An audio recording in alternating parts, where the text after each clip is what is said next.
नमस्कार प्रिय दर्शकों।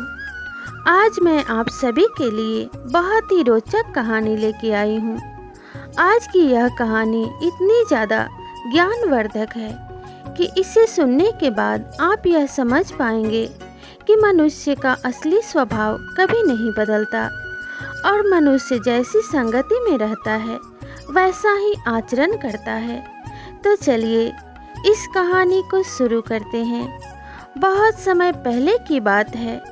किसी जंगल में एक साधु झोपड़ी बनाकर रहा करते थे। उन साधु की एक पत्नी भी थी जो उनके साथ रहा करती थी। वह साधु महात्मा बहुत ही ज्ञानी और सिद्ध पुरुष थे। तपस्या करके उन्होंने तरह तरह की शक्तियां अर्जित कर ली थी, लेकिन उनके जीवन में अभी भी एक कमी थी। उनकी कोई भी संतान नहीं थी, जिससे वे चिंतित रहा करते थे। वे खुद को तो समझा लेते थे, लेकिन अपने पत्नी को चिंतित देखकर वे परेशान हो जाया करते थे, क्योंकि उनकी पत्नी हमेशा माँ बनने के लिए परेशान रहा करती थी और अपने पति से कहती कि आप तो इतने बड़े साधु हैं, कोई ऐसा उपाय कीजिए जिससे मैं माँ बन सकूं। लेकिन साधु महात्मा को यह बात पता थी कि उनकी पत्नी माँ नहीं बन सकती। उनके पत्नी के भाग्य में संतान का सुख नहीं है। इन सब बातों को जानते हुए भी वह साधु महात्मा अपने पत्नी से इन सब बातों को नहीं बताते। वे जानते थे कि अगर इन बातों को वे अपने पत्नी से कहेंगे तो उनकी पत्नी और ज़्यादा परेशान रहने लगेगी। इसीलिए इन सब बातों को वे चुपचाप अपने मन में ही रखा करते थे। एक दिन की बात है कि महात्मा जहाँ पे झोपड़ी बना के रहा करते थे, वहीं पे एक सरोवर था। जब महात्मा उस सरोवर में स्नान कर रहे थे, तभी उनके हाथ में एक छोटी सी चूहिया आकर गिरी। एक चील उस चूहिया को अपने मुंह में दबाकर उड़ता जा रहा था। तभी उसके मुंह से छूटकर वह चूहिया महात्मा के हाथों में आ गिरी। जब महात्मा ने उस चूहिया को देखा तो वह मौत के भय से थर-थर कांप रही थी, बिल्कुल डरी सहमी और एकदम थर-थर कांपती हुई। महात्मा ने जब उसे देखा तो महात्मा को उस पर दया आ गई और उन्होंने सोचा कि मेरी पत्नी की कोई भी संतान नहीं है और आज इस चूहिया को किसी के ममता और प्यार की ज़रूरत है। क्यों ना मैं इसे इंसान बनाकर अपनी पत्नी को दे दूं। उसकी संतान की लालसा भी पूरी हो जाएगी और इस चूहिया को भी माँ की ममता और एक गोद मिल जाएगी। यही सोचकर साधु महात्मा ने अपने तपोबल से उस चूहिया को एक छोटी सी बच्ची बना दिया और उस बच्ची को लेकर अपने पत्नी के पास अपने कुटिया में पहुँचे और अपने पत्नी को गोद में देते हुए उन्होंने कहा कि नदी के किनारे इस नवजात बच्ची को कोई छोड़ गया था। यह बच्ची अनाथ है और इसे एक माँ की ज़रूरत है, इसलिए तुम इस बच्ची को अपनी बच्ची समझकर पाल लो और अपनी माँ की ममता इस पे निछावर करो। महात्मा की पत्नी उस छोटी सी बच्ची को देखकर बहुत ज़्यादा खुश हुई और उसे अपनी गोद में ले लिया। वह एक माँ की तरह उस छोटी सी बच्ची का लालन पालन करने लगी। महात्मा भी पूरी तरीके से उसे अपनी पुत्री मानते और उस पे अपने पिता का स्नेह निछावर करते थे। धीरे धीरे समय बीतता गया और वह लड़की बड़ी हो गई। बड़ी होकर वह इतनी अधिक सुंदर हो गई कि जो कोई भी उसे देखता बस देखता ही रह जाता।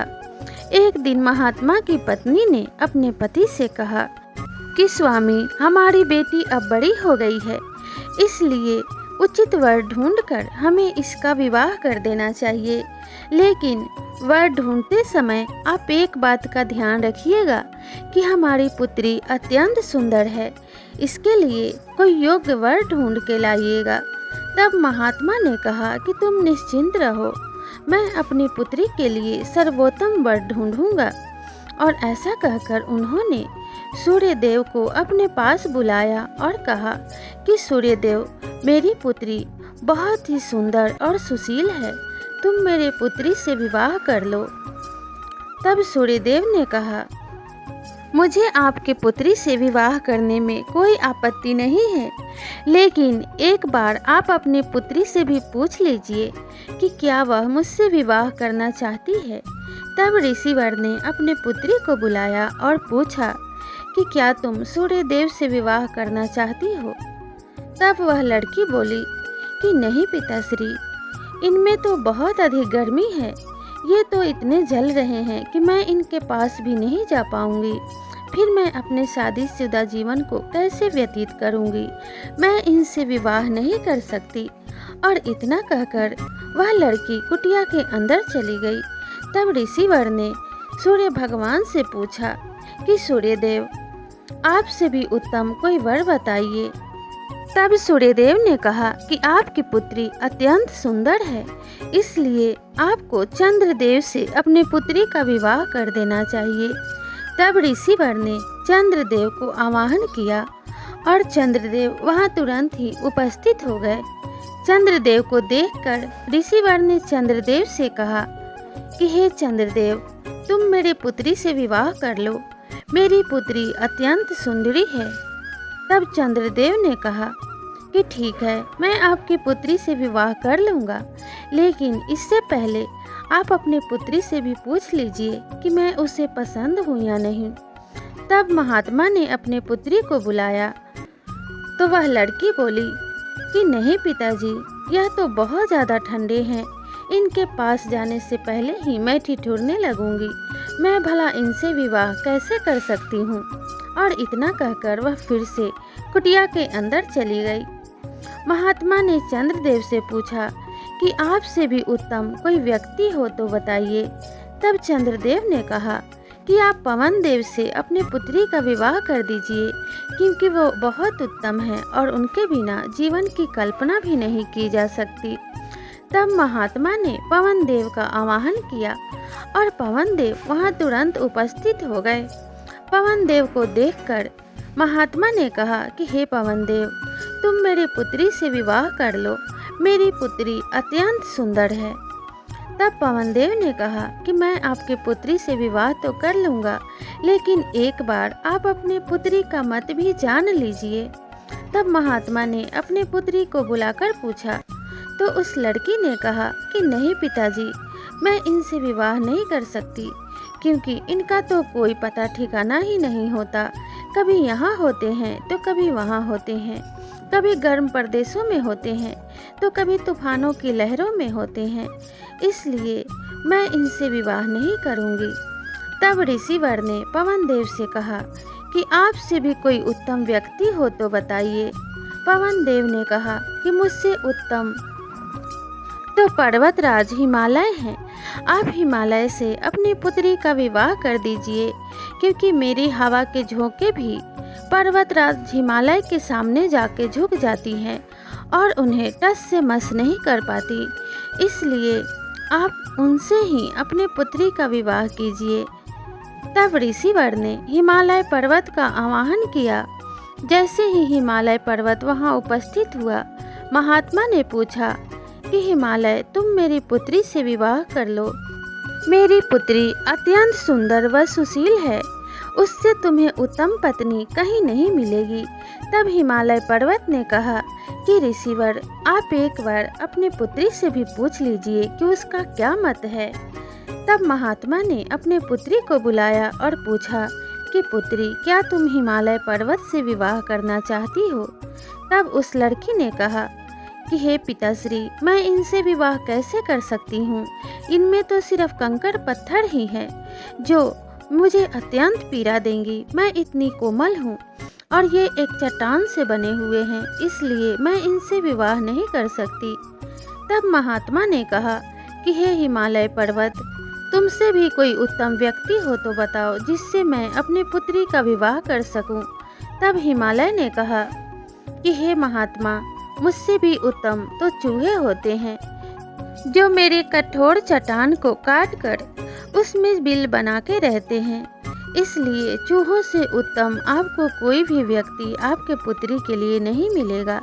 इसलिए आप चूहे से अपने पुत्री का विवाह कर दीजिए। तब महात्मा ने एक चूहे को बुलाया और चूहे से कहा कि तुम मेरी पुत्री से विवाह कर लो, मेरी पुत्री अत्यंत ही सुंदर है। तब चूहे ने कहा कि मैं आपके पुत्री से विवाह अवश्य कर लूँगा, लेकिन एक बार आप अपनी पुत्री से भी पूछ लीजिए कि क्या वह मुझसे विवाह करना चाहती है। तब महात्मा ने अपने पुत्री को बुलाया और कहा कि पुत्री, क्या तुम इस चूहे से विवाह करना चाहती हो। चूहे को देखकर महात्मा की पुत्री इतनी ज़्यादा प्रसन्न हो गई जितनी ज़्यादा वह अपने पूरे जीवन में कभी प्रसन्न नहीं हुई थी, और खुशी खुशी उसने कहा कि हाँ पिताश्री, मैं इसी चूहे से विवाह करना चाहती हूँ। यह मेरे लिए सर्वोत्तम है। आपने जितने भी वर मेरे लिए यहाँ बुलवाए थे, यह उनमें से सबसे उत्तम है, इसलिए मैं इसी से विवाह करूँगी। इन सब बातों को सुनकर महात्मा आश्चर्यचकित हो गए और उनकी पत्नी भी बहुत ही आश्चर्यचकित थी, क्योंकि उनकी पुत्री एक इंसान होते हुए भी एक चूहे से विवाह करना चाहती थी। तब महात्मा को पुरानी बातें याद आने लगी और वे सोचने लगे कि मैं तो यह भूल ही गया था कि मेरी पुत्री एक चूहिया थी जिसे मैंने अपने तपोबल से एक इंसान बना दिया था। यह अपने पूरे जीवन एक इंसान की तरह जीने के बाद भी और एक इंसान के साथ रहने के बाद भी अपने संस्कार और अपने स्वभाव को नहीं भूल पाई। यह अपने चूहे वाले प्रवृत्ति को नहीं भूल पाई। और यह सब सोचते हुए महात्मा ने कहा कि चाहे इंसान को जितना ज़्यादा बदला जाए, लेकिन वे अपने असली स्वभाव का परिचय दे ही देता है।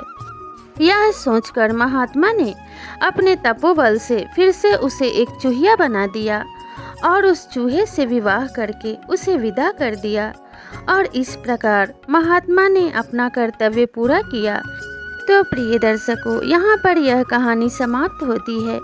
इसी तरह की नई नई कहानियों के लिए मेरे चैनल को ज़रूर सब्सक्राइब कीजिए। और आपको यह कहानी कैसी लगी हमें कमेंट करके ज़रूर बताइए। तो मिलते हैं इसी तरह की नई कहानी के साथ, तब तक के लिए नमस्कार।